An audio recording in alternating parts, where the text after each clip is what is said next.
Hi, welcome to Midnight Stories.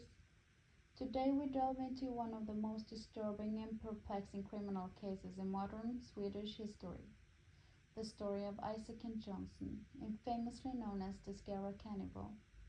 The tale of Johnson is not just a chilling account of violence, but also a harrowing exploration of mental illness, love gone wrong, and the dark recesses of the human psyche. Viewer discretion is advised, as today's content covers graphic and unsettling details. Before we go into the case, let's take a quick look at the city of Skara.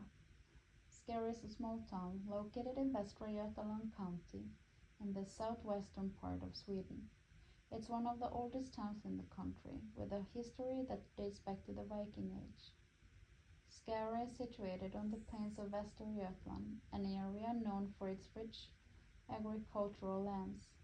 As of recent estimates, Skara has a population of around 18,000 people. The town has a quiet historical charm with well-preserved medieval architecture and a severe countryside setting. Skara is particularly renowned for its cathedral, Skara Cathedral, which is one of Sweden's oldest churches, originally built in the 11th century. The cathedral is a significant historical and religious site, attracting visitors interested in history and architecture. In addition to its historical significance, Skara is known for its contributions to education and culture.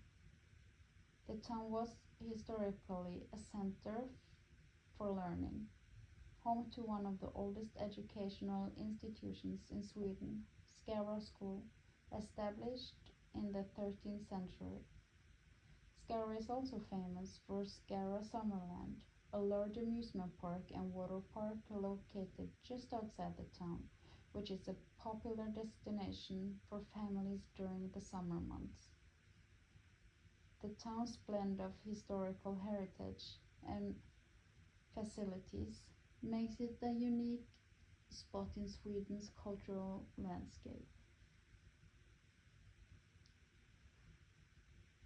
It was a cold November day in 2010 in the quiet town of Skara, Sweden, when a crime so brutal it shocked the nation unfolded behind closed doors. Isaac and Johnson, a 32-year-old man, brutally murdered his 40-year-old girlfriend, Helle Christensen, in their shared apartment. But it wasn't just a murder. Johnson took it a step further into the macabre, beheading Helle and consuming parts of her body. What drove Johnson to commit such a horrific act?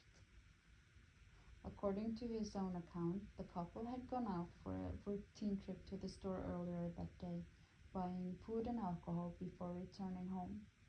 Nothing seemed out of the ordinary to the outside world, but after they returned, Jason claims to have suddenly been overtaken by an uncontrollable urge.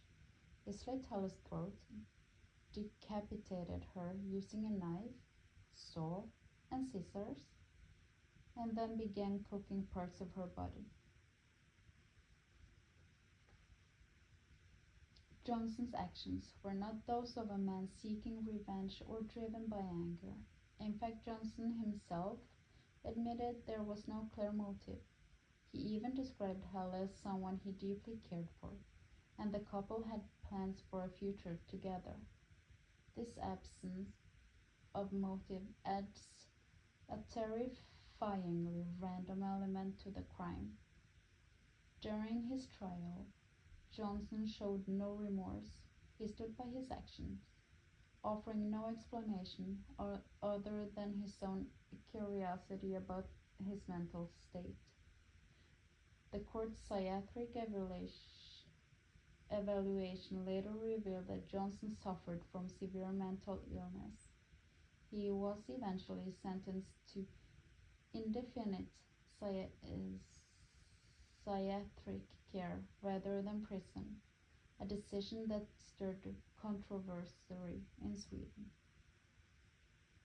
This case didn't just end with a conviction, it led to even more bizarre developments. While in the psychiatric institution, Johnson found love again, this time with Michelle Gustafsson, another infamous Swedish criminal dubbed the Vampire Woman. Gustafsson herself was convicted of murdering a father of four in Stockholm in 2010 and had a disturbing online presence where she posed with blood-stained weapons.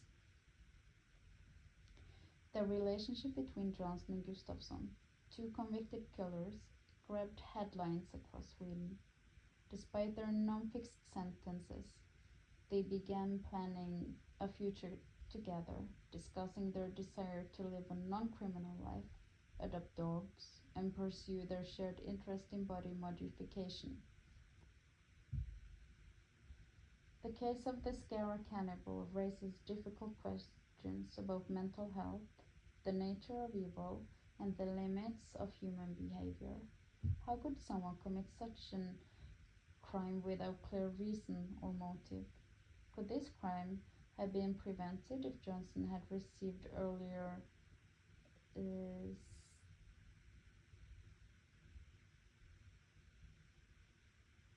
psychiatric intervention? And what does society do with individuals who commit such acts but are deemed mentally unfit for conventional punishment? Johnson's case is a stark reminder of the fragility of the human mind and the horrors that can ensue when it fractures. Today, he remains in psychiatric care under constant supervision, but his story continues to haunt the collective memory of Sweden. Thank you for joining us on this deeply unsettling journey into one of Sweden's most infamous criminal cases. If you found this episode provoking, don't forget to like, subscribe, and share with others. We'll be back next week with another deep dive into the darker corners of true crime. Until then, stay safe and take care of each other. Bye.